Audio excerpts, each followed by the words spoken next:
We didn't plan to go that far off grid. It was supposed to be a long weekend, a break from phones and traffic, some peace and silence under the trees.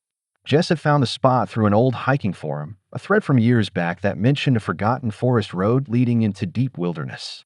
No formal trailheads, no ranger stations, just untouched woods and whatever we made of it. We left the main road sometime around 2 in the afternoon, tires crunching over loose gravel and pine needles as the last bars of cell signal vanished from our phones. By the time we reached the end of the passable road, the sun was dropping behind a ridge and the light had turned gold, slanting through the thick pine canopy. The shadows were long and sharp, like fingers pulling across the ground. We stopped where the road gave out completely, where something or someone had blocked the way ahead. A crude barricade cut across the dirt road, splintered logs lashed together with old rope and twisted wire, brush piled high on both sides, and several slanted wooden boards driven into the ground like signs. One had been painted to say the road was closed. Another, larger board said to turn back. The paint was cracked and weather-worn, but it hadn't been there long enough to rot completely. There were no forestry emblems, no markers from the Park Service. Just warnings, like someone had tried to scare people off but didn't want to explain why. Mark killed the engine. The sudden silence pressed in like a vacuum. No birds, no wind, just the tick of the cooling hood and the sound of our breathing. Rachel opened her door, boots sinking into soft dirt and pine needles. I followed, stepping out into a cold, damp stillness. Even the air felt off. Heavy, almost stale, like it hadn't moved in days. I walked a little closer to the barricade. The wood smelled old, but not decayed. There were markings carved into one of the logs, half circles intersected by vertical slashes, like tally marks inside a bowl. Not letters, not symbols I recognized. Just crude shapes dug into the grain, deep enough to draw splinters. Rachel pulled her backpack from the trunk and muttered that we definitely weren't supposed to be here. Jess smiled but didn't answer. She was already digging into her camera bag. We set up camp just past the barricade, off the shoulder of the road where the trees thinned out slightly. There was just enough room to pitch 2 tents and start a small fire ring. The underbrush was damp, and moss clung to the trunks in thick green sheets. It felt ancient here, like time had slowed down beneath the branches. The deeper woods loomed just beyond us, packed so tight with pine and spruce that light barely reached the ground. It was the kind of forest you could get lost in within minutes. The kind where sound carried strangely. We built a fire, lit the first flames, and tried not to talk about the silence. There was no animal noise, no birds calling at dusk, no insects. Even the wind seemed to avoid this place. When I pointed it out, Mark shrugged. Altitude, maybe. Pressure change. But he didn't sound like he believed it. As the sky darkened, we cooked what we could, canned soup, marshmallows, stale chips from a half-sealed bag, and tried to enjoy the peace we'd come for. For a little while, the firelight and the food made things feel normal. Cozy even. Something shifted. I was the first to hear it, a faint crunching in the woods beyond the firelight. Not like a branch snapping. Heavier. Intentional. I looked up and scanned the dark, but there was nothing but black trees. You guys hear that? Jess froze mid-sentence. Mark tilted his head, listening. Another crunch followed. Then silence. We shined our flashlights in the direction of the sound. Nothing moved. No eyes reflected. No shape bolted into the brush. Could be a deer, Mark said, but too quietly to believe it. Long after we'd zipped up the tents, I heard it again. Footsteps. 2 or 3 of them. Silence followed. After that, a whisper. Just on the edge of hearing. Not words, just breathy noise. And then it said my name. A low murmur, half lost in the windless dark. I shot upright, heart hammering, and unzipped the tent in one motion, flashlight in hand. I swept the beam across the clearing. Trees. Floating embers near Jess's tent. Nothing else. The sound had vanished. The next morning, I checked the car.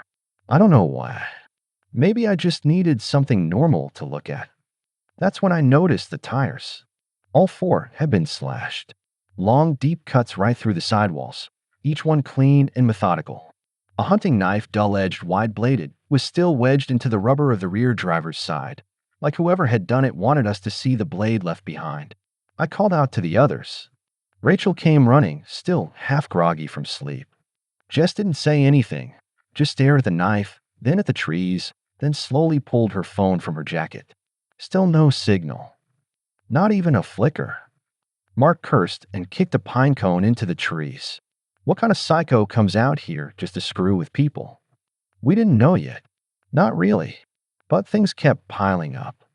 We found a broken lantern near the road that afternoon, its glass shattered and rusted handle twisted like someone had crushed it underfoot. The base still smelled faintly of kerosene. While gathering more firewood, Rachel stumbled into something caught in the underbrush. Old clothes, torn and half buried in moss. A flannel sleeve, shredded at the cuff, still damp and rotted from rain. A sock crusted with dirt. No bones, just scraps. She didn't say much after that. We decided to stay one more night, just to regroup and plan a way out.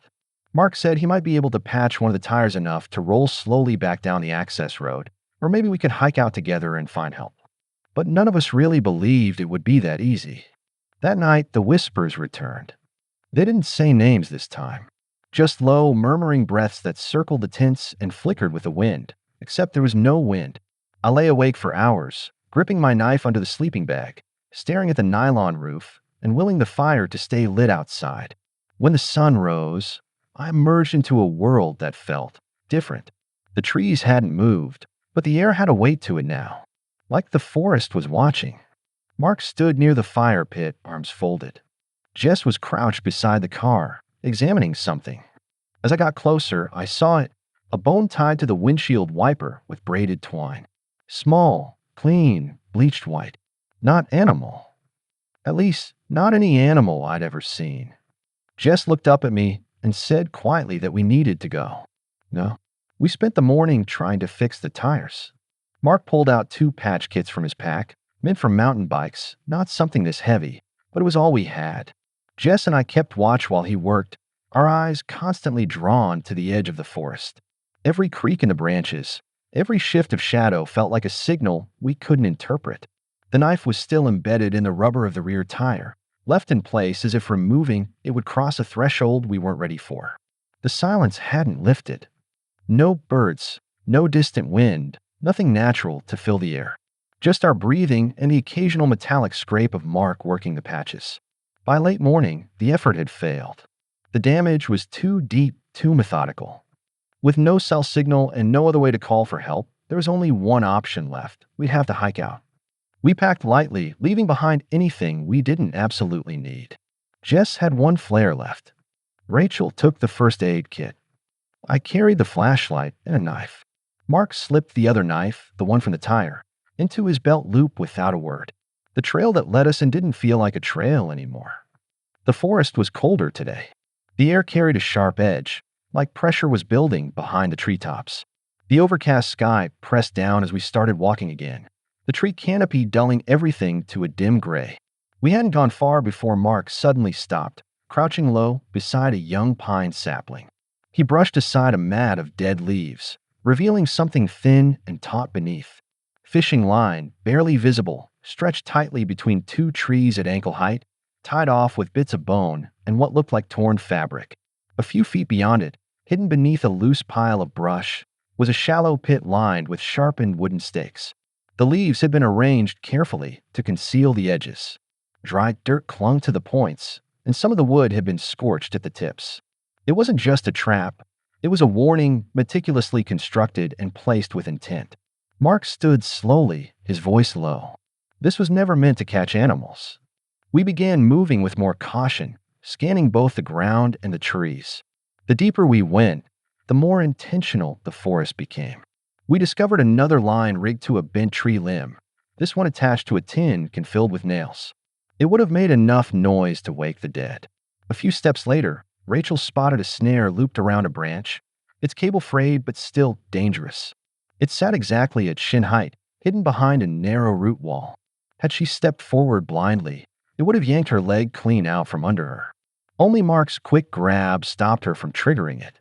She pulled back, her jaw tight, eyes glassy. No one spoke. After that, the forest began to change. Branches bent in patterns that felt too purposeful. Stones arranged in spirals near tree trunks. Patches of soil darker than the rest of the forest floor. Someone had spent time here, crafting a maze of slow violence and silent messages. The first effigy was strung from a low-hanging branch, a bundle of sticks lashed together into the crude shape of a human figure, its limbs bound with sinew, the head replaced by a tuft of blackened feathers and matted hair. Moss grew thick along its limbs, and a carved spiral had been etched into the bark beneath it, 3 jagged lines cutting through its center. The grooves pulsed faintly with damp green lichen, unnaturally symmetrical. Another effigy appeared less than 10 minutes later. A third followed soon after. Some dangled high overhead, swinging slowly. Others had been staked into the ground or tucked behind rocks, just out of sight until we nearly stepped on them. One was pinned to a tree trunk with rusted nails, the wood around it scorched black. Beneath each one, more symbols, some spirals, others resembling tally marks or arrows pointing nowhere. That was when the chanting began. At first, it sounded like a low hum, so low it almost blended into the ambient cold. The sound deepened, folding over itself in rhythmic pulses, like someone breathing a language we weren't meant to understand. The cadence was slow, almost reverent, and it echoed through the trees with no clear source. We dropped to the ground behind a moss-covered log, flashlights off, each of us frozen in place. The chanting neither grew louder nor faded. It circled us, always distant, always just out of reach. Eventually, it drifted away, dissolving into the forest without a trace. Even after it was gone, we stayed down, waiting in the thick quiet. The air no longer felt empty, it felt inhabited. Jess whispered, "We need to move before it comes back." We pressed forward, abandoning the idea of following the trail we came in on. The forest was working against us. Nothing looked familiar, and when I tried to mark our path with shallow blade cuts, the marks vanished. Trees I could have sworn we passed only minutes ago appeared again, but wrong, different angles, different bark, almost as if they were shifting behind our backs. We were being steered. The realization sank into us like cold water. As dusk approached, we found a ridgeline with thin tree cover and decided to stop for the night. There was no safe place, but at least here we'd be able to see anything, anyone, approaching from a distance. We didn't dare build a fire. Jess passed out what little food we had left, but none of us could eat. Rachel sat with her back against a rock, arms wrapped around her legs, eyes distant. Mark kept his knife unsheathed beside him. I held the flare in my hand, thumb brushing the striker. The light faded quickly. A glow still clung to the clouds overhead when it happened. A high-pitched hiss cut through the air, and something slammed into the tree just past Jess. She dropped to the ground, eyes wide, hand pressed to her shoulder. Another whistle followed, this time even closer. A second projectile struck bark with a dull thud, splintering a few feet from Mark's head. A third embedded near my foot, an arrow, tipped with a bone shard and wrapped in red-stained cloth. We scattered behind trees and rocks, crawling low and silent. I crouched behind a twisted pine, heart pounding, the flare shaking in my hand. Across the ridge, Rachel was calling out, but the words didn't make sense. I popped the flare. It ignited with a crack, bathing the clearing in flickering red. Shadows leapt from every direction, branches, rocks, empty spaces that seemed to breathe. I swung the light slowly, searching for movement, waiting for the rush of feet or the flash of eyes. Nothing moved. The arrows had stopped. Jess pulled herself upright, blood trailing down her sleeve where the arrow had grazed her arm. It was shallow, but angry. Mark tore a strip from his shirt and pressed it against the cut, hands steady, voice low. Nobody talked about going back. We didn't even know where back was. For a while, we sat in silence, huddled close, surrounded by whatever had learned how to hunt us. I kept my eyes on the trees. Not because I expected to spot something, but because I couldn't stand the thought of being caught looking away. When the flare burned down to nothing, I let it fall into the dirt beside my boot. Jess looked at me, her face drawn and pale. "They're not trying to kill us yet," she said. "They're just showing us how easily they could." And the worst part was, she was probably right. The night after the arrows, none of us really slept. We tried. We lay curled inside our coats and tents, weapons within reach, but the quiet refused to settle. Every shift in the wind felt too close. Each brittle snap from the woods landed like a warning. Our bodies ached from holding tension too long, and any moment of sleep was shallow, broken, snapped apart by imagined footsteps or some noise just beyond hearing. By morning, we weren't saying much. Mark was the first to move, dragging his pack toward the tree line with slow, heavy steps. His hands trembled slightly as he began tying a length of fishing line between two trunks, threading it with an old soda can and bits of broken metal. It wasn't much, but it would make noise if something passed through. Jess and I followed suit, looping wires and hanging bits of silverware or bottle caps anywhere we thought might give us a few seconds of warning. The traps around us were getting smarter. We had to try something. Rachel joined Mark in gathering branches, helping stack them beside a narrow stump. He used the base of a fallen log and wedged a flat stone across it, climbing to form a makeshift watch point that gave him just enough elevation to scan over the lower brush. From up there, you could barely see 30 feet in any direction, but it was more than we had before. Jess dug shallow fire pits in a wide ring, each one filled with dry tinder and pine needles. They weren't meant for warmth. They were perimeter flares. The idea was that if something crossed them, or if one of us had to light them in a hurry, we'd at least have a chance to see what was coming. For a moment, it almost felt like we were preparing for something we understood. Rachel was the first to notice the circle. She'd gone to retrieve water from the small stream we passed earlier. When she didn't return right away, I went after her. I followed the trail down a shallow incline, expecting her to be crouched by the bank or maybe distracted by something in the trees. But I found her standing still, feet planted in the moss, staring into the underbrush with her arms rigid at her sides. At first, I didn't understand what she was looking at. As my eyes adjusted, the shape emerged. A ring of animal bones, perfectly placed. Ribs, vertebrae, small jaw fragments, all arranged in an unbroken pattern on the mossy ground. In the center, the earth had been scorched black. The symbol was burned into the dirt, 3 crooked lines forming a pitchfork shape, with tufts of dark hair pinned at each end.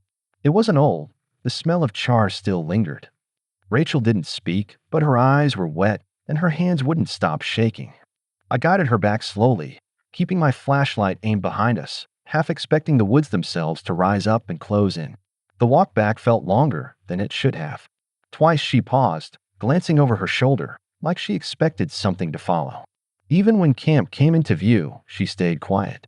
Back at camp, Jess was boiling water over a small fire. Mark still stood in the watchtower, scanning. I told him what we'd seen. No one questioned it, not after everything else. Something was circling us, and it wanted us to notice. Later in the day, while reinforcing one of the wire alarms, Jess pointed out that the path we'd taken to reach camp had disappeared. The log we crossed? Gone. The trail marker I'd carved into the bark was no longer there. Where there had been forest floor, now there was soft underbrush and stone. It felt like the forest had rearranged itself while we weren't watching. Mark tried to laugh, but the sound faded quickly. We were all starting to feel it, the confusion creeping in. The exhaustion. None of us could say what time it was anymore, or how long we'd actually been here. The day stretched and folded in on itself. Hours blurred. Light faded and returned at odd intervals. That night, we lit one of the fire pits just to keep the dark away. Jess sat close, arms crossed, eyes locked on the woods. Rachel curled into herself by the base of a tree, head resting on her knees. Mark hadn't spoken in over an hour. I took first watch. I paced slowly around the camp, knife in hand, listening. The can swayed slightly in the breeze, clinking now and then, but the sound I kept expecting, the whisper of footsteps, the snap of a branch, never came. What I heard instead, eventually, was my name. A voice quiet human called it from the woods. Just once. No echo. No follow-up. At first I thought it was Jess, maybe half asleep and disoriented. But when I looked over, she was curled on her side, clearly asleep. The voice came again. Same name. Same tone. Just outside the circle of firelight. I turned toward it, flashlight raised. No one stood there. Just trees, darkness, and the faint sway of branches that shouldn't have moved. Then a shape emerged, barely visible at the edge of the light. I thought it was a person, but the way it held itself was wrong. The limbs were too stiff, the posture too upright. The head tilted at a strange angle, like it was listening to something I couldn't hear. It didn't move, but I knew it was watching. I blinked. The shape vanished. The air around me felt hollow, like something had slipped away just before I could grasp it. I didn't mention it to the others until morning. When I finally did, Jess didn't laugh. Rachel didn't question it. Mark just nodded, pale, with a new scrape down his cheek. I asked where it came from. He said he didn't remember. Later that morning, while reinforcing one of the fire pits, Rachel stepped too close to a patch of disturbed ground. Mark shouted, and she froze just inches from the edge of a hidden pit. We cleared it with branches. Inside were sharpened stakes arranged in a perfect starburst, their tips dusted with what looked like old blood, dark and brittle. No one said much after that. By afternoon, we began walking in shifts, trying to track the sun, but it barely moved. Jess said we needed to leave soon, find a higher ridge or an open slope, something to climb or flag down a plane. Rachel wanted to stay and fortify camp. Mark still said nothing. That night, the chanting returned. Fainter this time. Slower. It didn't drift closer. It simply existed, vibrating beneath the soil like a heartbeat. We tried to ignore it, but it worked its way under our skin. No one truly slept. We sat around the firelight, too tired to speak and too afraid to meet each other's eyes. Somewhere in the distance, another flare lit the sky, brief and red, but none of us had fired it. There was no time to pack. We just ran. Whatever illusions we held about holding ground were gone. The traps hadn't worked. The firelight hadn't kept them out. We were being circled, studied, and now hunted. It was no longer a waiting game. They didn't want us to leave. They wanted us to unravel first. Mark could barely stand. The gash across his back, which he'd insisted was minor, had turned red and swollen. The skin around it pulsed with fever. His speech had started to slip, words blurred together, thoughts trailing off. He kept blinking as if the world was shifting every time his eyes opened. Rachel knelt beside him, pressing iodine-soaked gauze into the wound and whispering whatever soft nonsense she could think of. None of it mattered. He needed real help, and this forest was the last place to find it. We left just after sunrise, abandoning the camp, the food, the makeshift alarms. The only things we carried were what we could grip: flares, water, knives, rope. Jess snapped a thick branch from a dead tree and carved it into a blunt spear. She didn't say it was for balance, and no one believed it anyway. Our plan, if you could call it that, was to reach the barricaded service road. If it still existed, we'd clear it. If not, we'd follow it out until something gave. No one spoke about what might be waiting at the end. The forest had warped around us. Even in daylight, it felt wrong. The ground softened beneath our boots into a sponge of moss and rotting leaves. Roots arched up from the dirt like bones, catching our ankles, slowing every step. Fog drifted low and constant, dampening the air, stealing the depth from every tree. The canopy pressed tighter overhead, turning the sky into a dim smear of gray. At one point, we passed a carcass that didn't belong to any animal I recognized. It had been pinned to a tree with rusted spikes, spine twisted, ribs fanned open like wings. Its head was missing. Moss filled the empty space where it should have been, growing upward like the forest itself was trying to swallow the thing whole. Later, we found a line of stacked stone markers, each no taller than a child. Atop each was a flat rock painted with a black spiral. Rain had smeared the pigment down the sides, mixing it with whatever had been carved underneath. Grooves that resembled twisted eyes or warped mouths stretched open in silent screams. No one said a word. We walked faster. Rachel spotted the first figure. It stood at the edge of a clearing, half shrouded by mist. I thought it was another scarecrow at first, just a stuffed figure left to frighten, but then the head moved. It turned slowly toward us. The mask it wore looked sewn from bark, rough holes gouged out where eyes should have been. Splintered antlers jutted from the top, uneven and wide. Draped across its frame was a cloak made from stitched-together rags, feathers, and strips of old leather. The arms hung stiff and too long at its sides. It didn't advance. It didn't raise a weapon. It only watched. We kept walking. Somehow that felt worse than running. Not long after, another figure appeared. This one stepped directly into our path. It carried an axe, the blade rusted and jagged, the handle bound in hide. It stood no more than 10 feet to our right, breathing heavily through a mask made from cracked wood and ash. Jess held up a flare and shouted. Her voice cracked.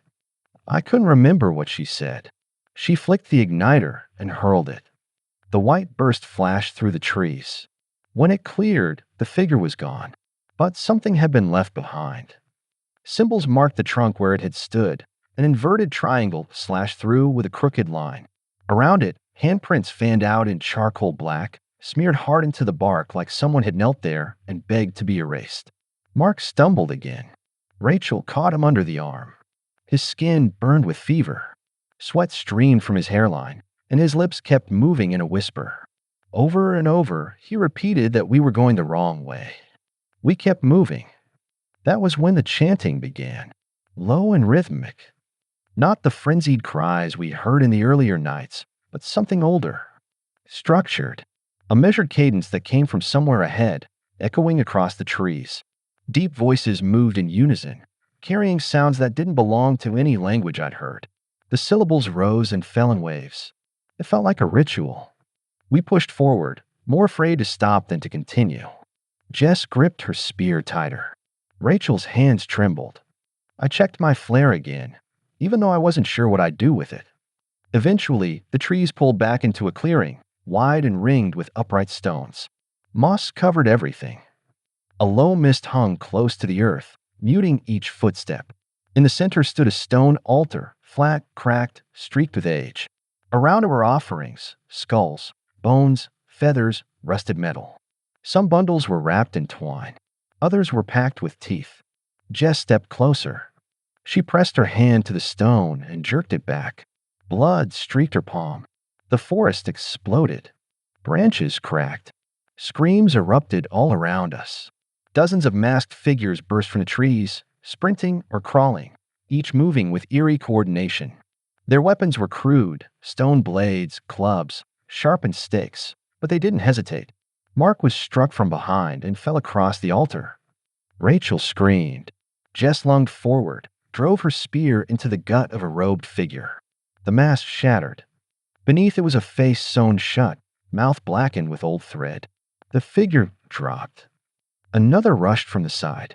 I lit a flare and swung it, catching their robe. The fabric ignited. The figure spun and vanished into the trees, fire curling around their limbs. Another attacker grabbed my arm. I slammed an elbow into their mask, felt bone or would crunch beneath it. They staggered back into the underbrush. Rachel had gone silent. Jess grabbed her collar and yanked her away just as a club passed through the space where her head had been. Jess twisted and drove the broken flare shaft into the attacker's chest. It crumpled without a sound. We didn't wait. We ran, half stumbling, half sliding, through the dark. We left gear, food, tents, everything behind. The only light came from the flare, burning low and red as we reached the edge of a dry creek. No one turned back to look. We collapsed beside the ravine, gasping for air. Rachel's hands were covered in blood. Jess crouched beside her, scanning the trees. My legs shook too hard to stand. The chanting had stopped. Somewhere deeper in the woods, we heard something new. A slow, pulsing sound, like heavy fists striking the ground in steady rhythm. It wasn't fast, nor was it close. But it wasn't going to stop. By the time we reached the blocked road, the sun had disappeared behind the ridgeline. What little light remained hung low and gray, filtering weakly through the trees. It didn't feel like evening. It felt like the edge of something. The barricade wasn't the same as before. The logs had been reinforced with sharpened stakes, each one carved into a crude point and lashed together with rope and twine. Bloody strips of cloth fluttered in the still air. Someone or something had painted symbols across the wood in long, sweeping strokes. They weren't random. They followed a pattern, like runes around a ritual circle. At the center of it all, half buried in mud, was a sun-bleached skull. Not animal. Human. Mark collapsed near the base of the barricade, coughing into his arm, breath ragged. His fever had only worsened. Rachel knelt beside him, pressing a damp rag to his neck. Jess stood near the front, one hand gripping her makeshift spear, the other clenched around the last unlit flare. The air was dead still. No wind, no birds, no voices. Just the slow beat of our own hearts and the sound of breathing, ours and something else's. I saw the first movement just beyond the tree lean.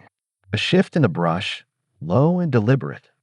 Then another shape appeared to the left, followed by two more, robed, masked, silent. They stepped out one by one, each carrying a weapon. One held a rusted machete, another a curved blade wrapped in sinew.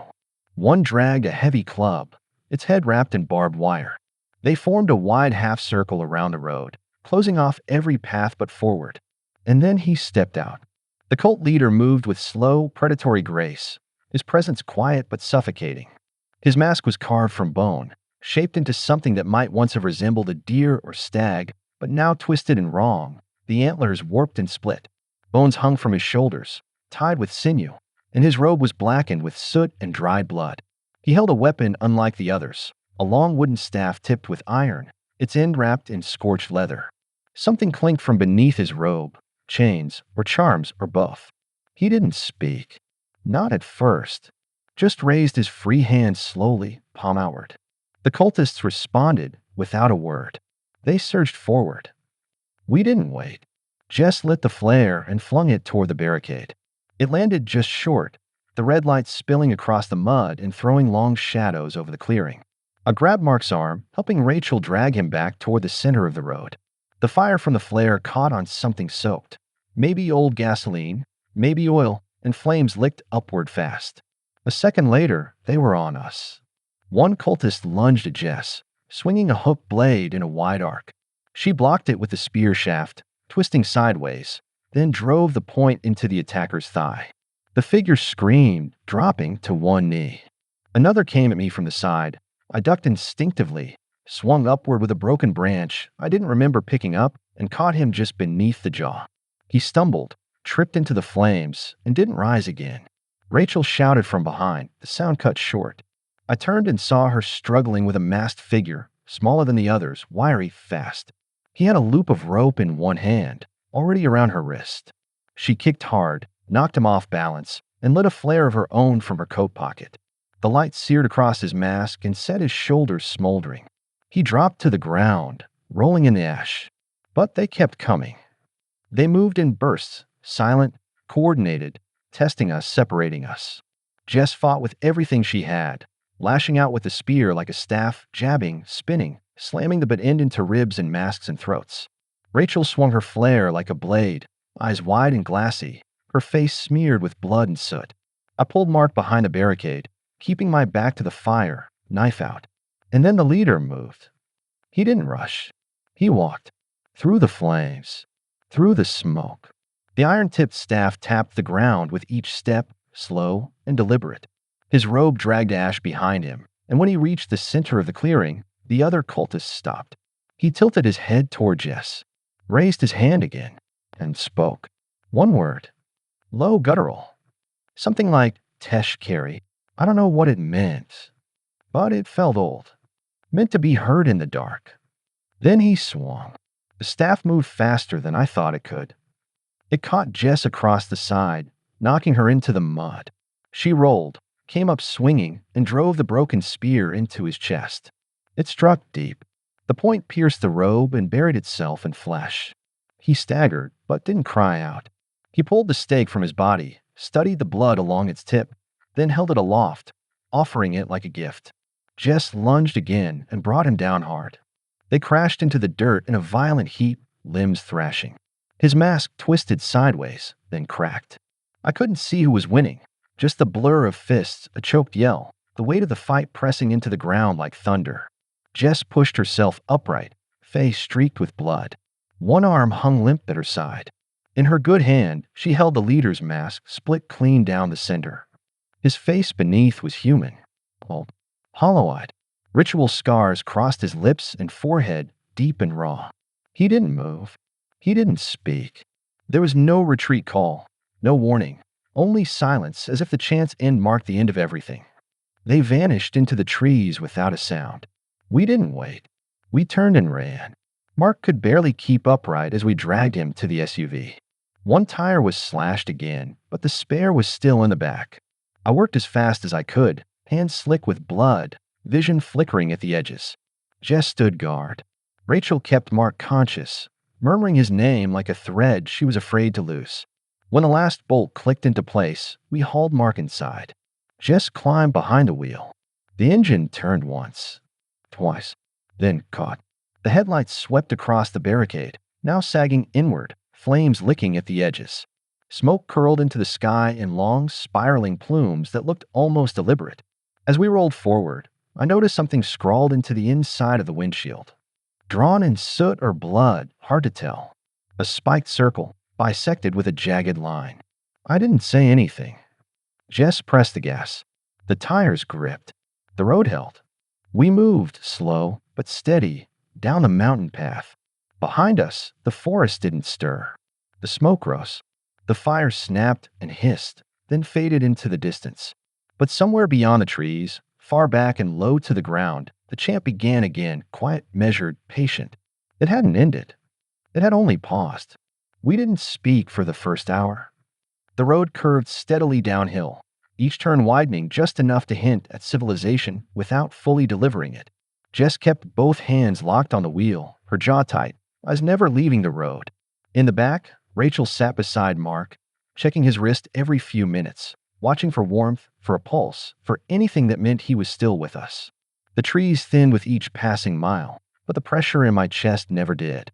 Even when the tires finally touched pavement, cracked asphalt lined with fading paint and power lines overhead, it didn't feel like escape. The forest hadn't let go. It just shifted behind us, waiting. We found a gas station near the edge of a rundown town. A low building with dusty glass windows and rusted machines that looked like no one had used them in years. Jess eased the SUV to a stop beneath the buzzing lights. No one said a word. The clerk froze when we stepped inside. 3 strangers covered in dirt, ash, and blood, one of us barely upright. His hand hovered near the phone until Jess raised both arms slowly and said, "We need help." "He's hurt." That got him moving. Sirens followed within minutes. 2 cruisers. An ambulance. A ranger truck that lingered near the edge of the lot. The paramedics took over fast, voices calm, movements quick, hands working over Mark like it was just another call.